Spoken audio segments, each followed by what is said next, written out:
She asked the question, can frozen embryos be adopted? Welcome to Freedom Alive. We have an orphan crisis in our nation. More than 1.5 million frozen embryos don't have parents. These children are held in stasis because parents have used in vitro fertilization and completed their families without them. So when John and Marlene Strege learned they couldn't have a child, they became parents of the first Snowflake baby.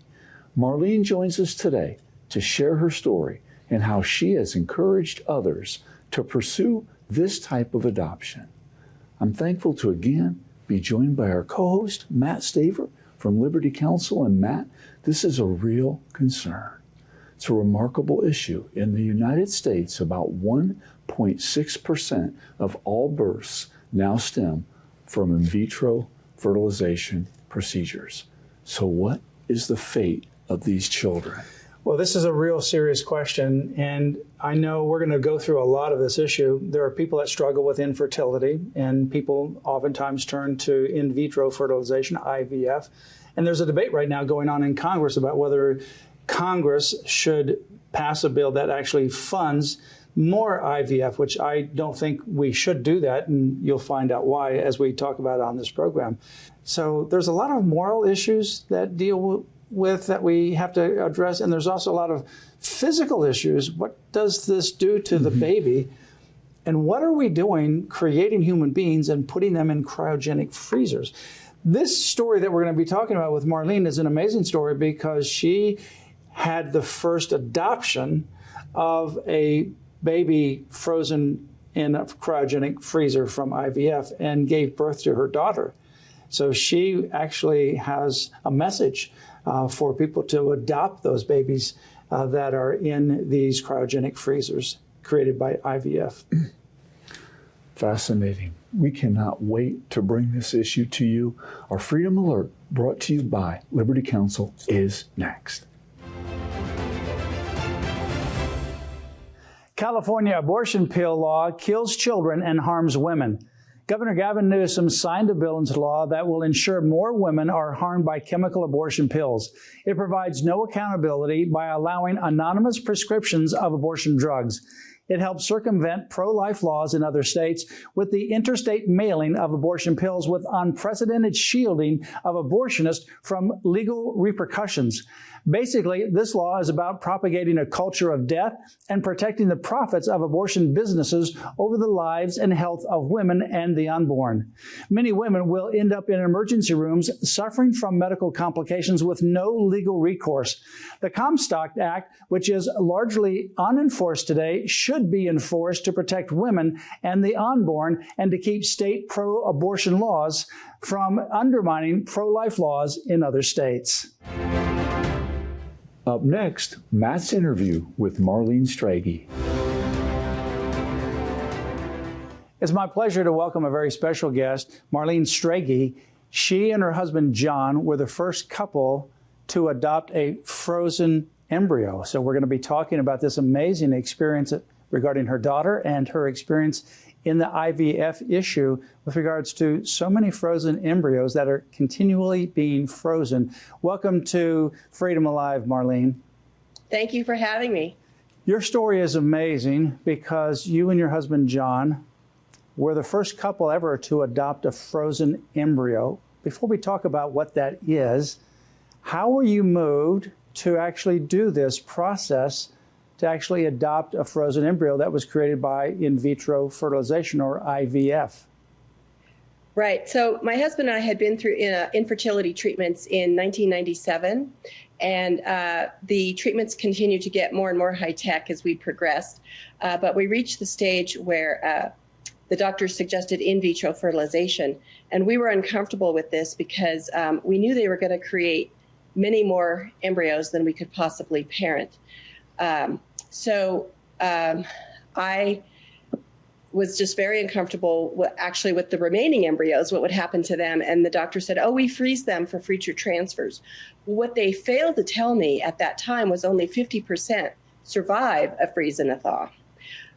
These are human lives. We all know that, I hope. And so then they said, oh, and we did another test and you're no longer producing eggs. So that brings a different layer to this whole thing, where now I'd have to use donor eggs with my husband's sperm, which would be creating a life outside the marriage bond. First and foremost, we had to do what was honorable before God, and we felt this was not honorable before God. So through my tears, I asked the doctor, do you have any embryos we could adopt? And he said, sure, I've got a ton of those, but nobody asked me about those. So I wanted to know what God would think about this. We contacted several Lutheran pastors, we're Lutheran, as well as Dr. James Dobson at then Focus on the Family. All four of them concurred with us in that these are human lives and they need to be adopted if the original family is not going to go back and get them. We contacted a good friend of ours who's an attorney at Nightlight Christian Adoptions, and he said, yeah, let's do it. And so we wanted to do what was honorable before man, so we completed all the requirements for adoption for the state of California, a home study, FBI background check, social work visits to the home, all of that. Even though legally we did not have to do that because the legal status of my daughter and the 19 other children that we adopted from another family, their legal status was property, which is egregious, which is still that today. So my body, once we did find a family who had 20 frozen embryos, and it's just like a domestic adoption where the genetic family chose us, we chose them, we have an open adoption.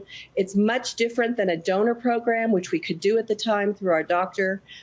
This was an adoption. The only difference is that we do not have an adoption decree because their status was property. We have a birth certificate showing my husband and I as the legal parents. So let me pause right there before we continue on, because you've raised a lot of issues.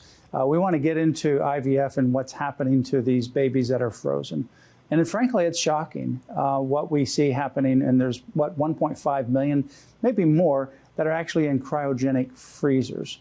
We'll want to get to your daughter.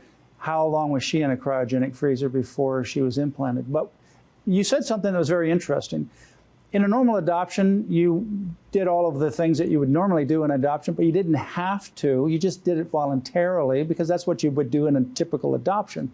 But when you're adopting a frozen embryo, there's no process like that because they're not considered a human being in some of the eyes of the law or the process for adoption, but they're considered property. Property just like a non-human being. And so therefore there's no procedure that is set forth that's similar to adopt a frozen baby? No, there is none because, again, they're property. And so, but we know they're not. And that's why we wanted to do, first and foremost, what was honorable before man. We did not go outside the marriage bond, we wanted to do what was honorable before God. We did not go outside the marriage bond to create a life. She was already created. And we wanted to do what was honorable before man, and that was completing all the requirements for adoption.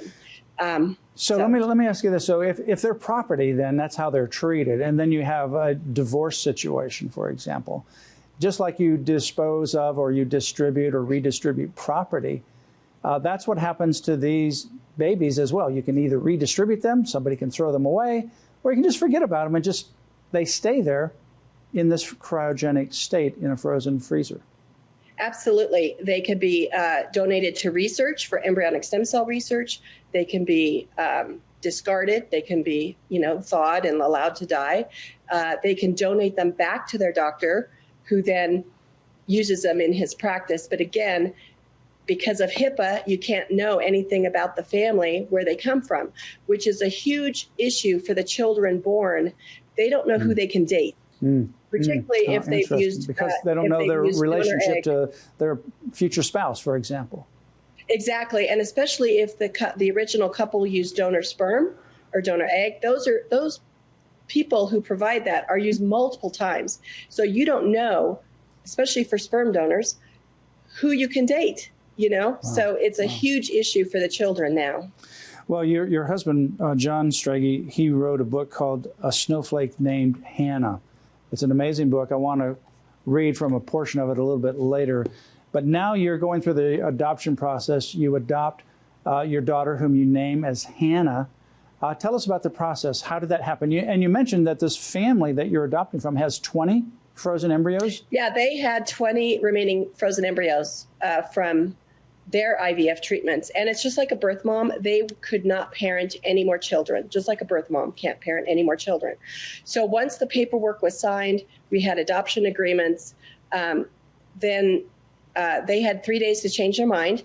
Once that date had passed, those were our children. So Hannah and her 19 siblings were then Federal Expressed to our clinic in Pasadena, California. And now my body was prepared to receive them. It's very simple. It's just, for me, it was a series of estrogen and progesterone injections, nothing like I had gone through with any of the IVF treatments with those horrible, horrible drugs. And then Hannah was actually did 2 transfers, but again, the very first transfer, they had to thaw 12 in order for 3 to survive. They transferred those. I did not get pregnant. I went again the next month. And the embryologist was apologetic because he said I had to thaw the remaining 8 to get 3 that survived. So in other words, 12 of them already passed away before you even had a chance to implant them. 3 of those 19 did survive. 1 of them became Hannah. Yeah, 6 survived the freeze and the thaw on 2 different transfers, and 1 of those implanted, which was Hannah. And they're stored in straw, so when they're taking them out of the cryogenic freezer, and then now they're having to thaw them before they put them in. That's where in these other situations, they died in that process. Right, because they don't freeze dead embryos, so they go into the freezing process alive. But that freezing and thawing is a hard thing for a human being to go through. So they don't survive that. And that's why they make so many, because they know they're not going to all survive, right? So they transferred 3 with Hannah's transfer, and I got pregnant with her. And so I am the birth mom and the adoptive mom. Wow. So we have a photograph of Hannah through her young years. And right now behind you, actually where you are, you have a photograph of her where she graduated with a master's degree at age 24 from Baylor University. You're the first one that actually adopted what is referred to oftentimes as a snowflake baby. Right, exactly. And so when that happened and Hannah's born, how was that experience? You know, so I continued to see my IVF doctor the first trimester on those medications, because that's what's feeding her, basically, the estrogen and progesterone. And I want to tell you, because a lot of people think that life begins when the baby attaches to the mom's womb. Hannah attached to me because she was hungry. She wanted to eat. She wanted oxygen. That's what I supplied. Oxygen, nutrients, a warm place to grow, love. Everything about Hannah, her eye color, hair color, skin color, and many, many other things were already there in that one cell. And the pictures that I think I showed you, that they take a photograph in the Petri dish for your baby book. And they say, here's the first picture for your baby book. Hannah, I asked the embryologist, please take a picture the day of thaw, the next day of transfer. She and her 2 siblings had gone to their next stage of development in the Petri dish, called compaction. So she was growing outside my womb. And then she continued to grow as she was put in my womb. And it was the most amazing experience. And what my husband and I discovered is that we're not in love with our egg and our sperm. That doesn't matter. We're in love with the child. And adoption is not second best. In fact, that was Hannah's capstone project at Baylor, entitled Adoption is Not Second Best. So Hannah has become an advocate for frozen embryos. And who better to speak for frozen embryo who was frozen herself for almost 3 years? Yeah, that's what I was going to ask you. She was frozen for 3 years before she was actually implanted. So during this time, is she just like in a state of she's alive, but she's not getting any nutrients or food? She's just frozen in time, right? Exactly. I mean, that's hard to comprehend, that you have a human being that's actually created in the image of God, very unique. Hannah's her own unique woman who's created in the image of God. And now through IVF, she's literally frozen in time. She's in prison, if you will, in a freezer. Right. And, you know, the latest one that's broken the record, little Thaddeus, who's snowflake number 1409, was frozen for 30 and a half years. Yeah, I know. His mother was only like 33 years old when she gave birth. So she was only like less than 3 years older than he was when he was conceived. Yeah. And so many people ask me, well, did Hannah have any problems because she was frozen? And not that I know of. I mean, children, like all of us, we have things from our genetics maybe, but I say there's no freezer burn, right? and so, yeah, I have not heard of anybody having any issues because of being frozen. Well, you went to Congress and you were part of the Snowflake babies. I remember that, and I assume that you were part of that press conference with the president. All these Snowflake babies, they called them, babies like Hannah that were there with President George W. Bush, who was highlighting the issue of adopting these Snowflake babies. Right. So we testified before Congress on the issue in 2001 when Hannah was 2. And then we went multiple times years after that for lobbying congressmen and senators. President Bush did welcome snowflakes, I think in 2005, and we were actually in the audience. And at that point, I think Hannah was 5, and she hears the president talking about destroying embryos. She sees these military there in their dress uniforms, and she turns to me and she says, "Mommy, are they going to destroy me?" And I'm like, oh no. And so I'm like, she gets it right here in the East Room of the White House. She gets it. So when we came home, I told my husband, I go, we got to tell her what this is all about. We told her about embryonic stem cell research, and she looks at me and she says, "Mommy, you don't do experiments on babies. You don't kill babies." And she got mad and she goes, "I'm going to write my own poster to President Bush and Dr. Dobson because they both like snowflakes." And so she wrote at the top, "We're kids," and then 3 pictures of embryos, 3 circles with faces. She says the first one is me because I was happy I was adopted. The second one is still waiting for a mommy and daddy to get them. And the third one is saying, "What, are you going to kill me?" And she captured this whole debate in one childlike poster. Wow. Well, the book is Snowflake Named Hannah by your husband, John Strege. Well, congratulations to, a pioneering work and such an encouragement for others that are wanting to adopt, some that may be experiencing infertility problems, or they want to adopt for other reasons. And now you've opened up a lot of new avenues of opportunity just to people think about. Look at all these snowflake babies that are out there that you can adopt as well. There's 1.5 million of those that are actually frozen. And I want you to kind of address that as well.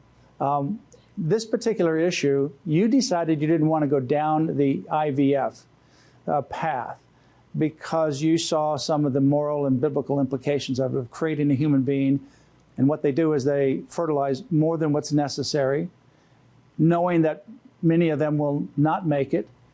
And then the excess ones, as you experienced, they put in a cryogenic freezer. What's happening with IVF right now? Is it regulated? What's the future of IVF? It's an out-of-control, unregulated business, probably multi-billion-dollar business, right? And that has to change because this is not in the best interest of children to freeze them. So,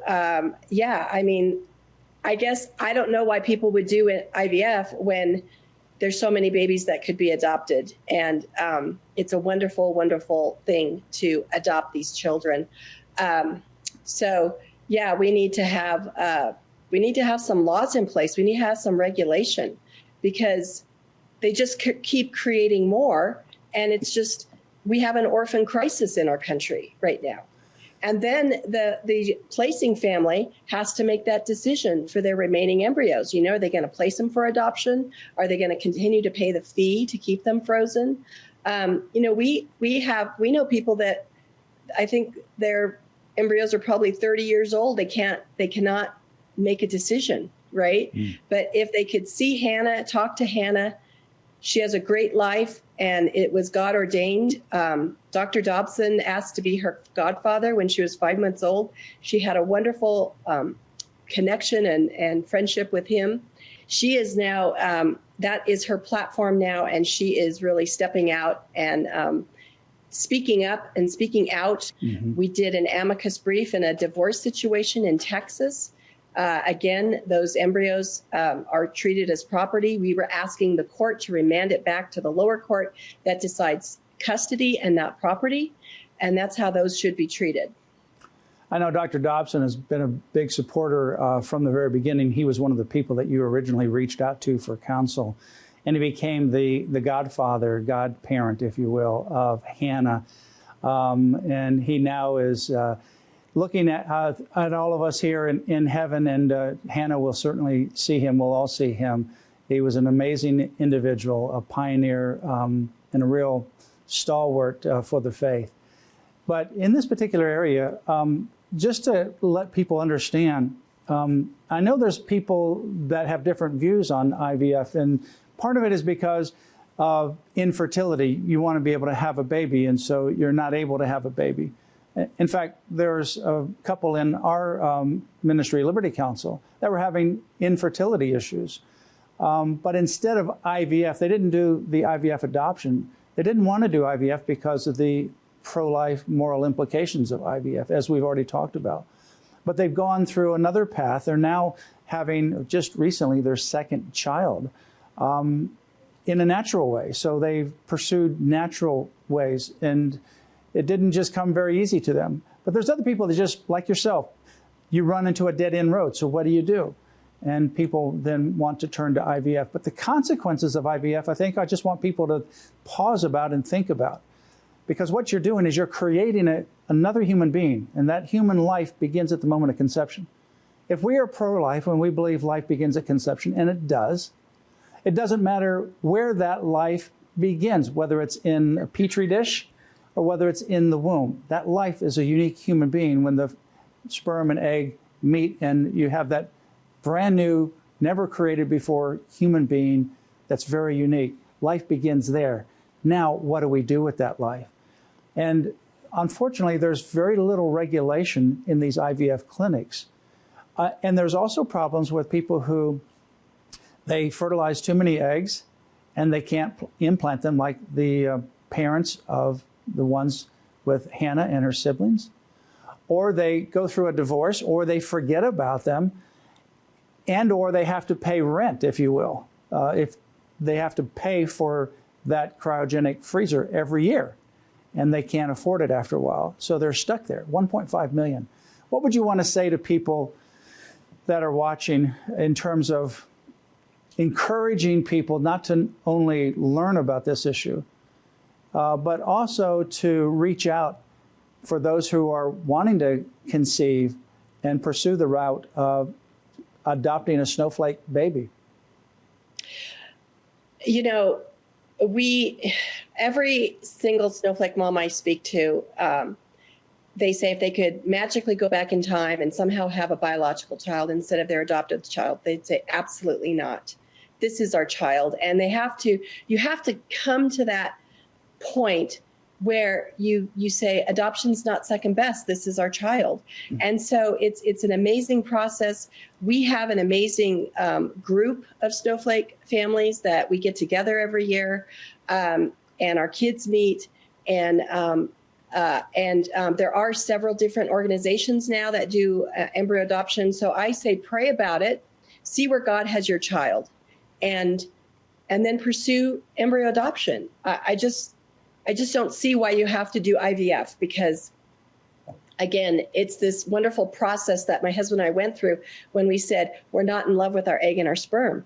What's more important is that you're doing something that's honorable before God, right? Because when I was going through it, I thought I have to stand before God someday and give an account of my life. My IVF doctor's not going to be standing there with me telling God why we did what we did, right? If I had chosen IVF. So, it's a lot easier on the body.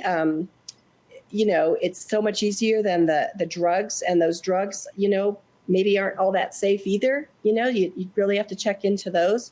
And if you have remaining embryos, really, really prayerfully consider placing them for adoption. You can have an open adoption like we enjoy with Hannah's family.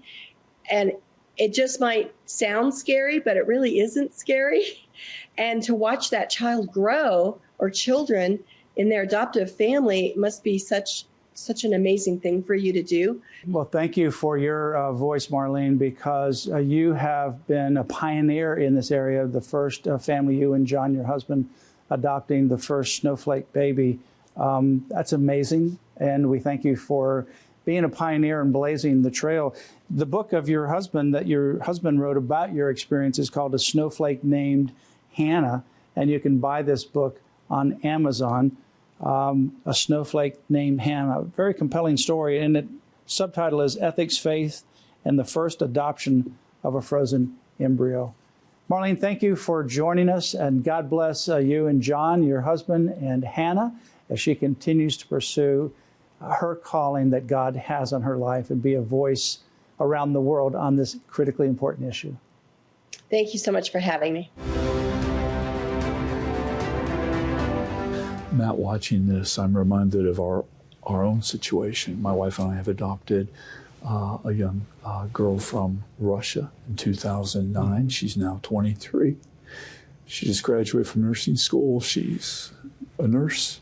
And our daughter and her husband adopted in 22 a newborn from Nicaragua, who will be 3 years old this Christmas. And I just think of what Marlene is talking about here, and these embryo adoption agencies, and just this fantastic pathway that many don't even know exists, that cannot have children, and yet another avenue of opportunity, as I think you described it. Yeah, and you're literally setting the captives free, because these people are frozen in time, imprisoned in a cryogenic freezer. And when you see people like this situation here with this, now 26-year-old woman who's graduated from Baylor with a master's degree at age 24, these are real human beings. And you start to think about, well, she was actually frozen for 3 years. She was actually conceived 3 years earlier. And then another situation that she mentions is the oldest one recently that was born is 30 plus years in a cryogenic freezer. His mom gave birth to him at age 33, which is just bizarre kind of thinking. But we have 1.5 million, at least that we know of, in these cryogenic freezers. And these are great opportunities to adopt these children and give life to them, give a real life. They're living now, but they're frozen in time. Exactly. For those at home, remember, God is the God of life. It's our honor to bring this information to you. In closing, remember Psalm 139, verse 16, which says, "Your eyes saw my unformed body. All the days ordained for me were written in your book before one of them came to be." Our freedom is a gift from our Creator. We must never forget that and always protect it.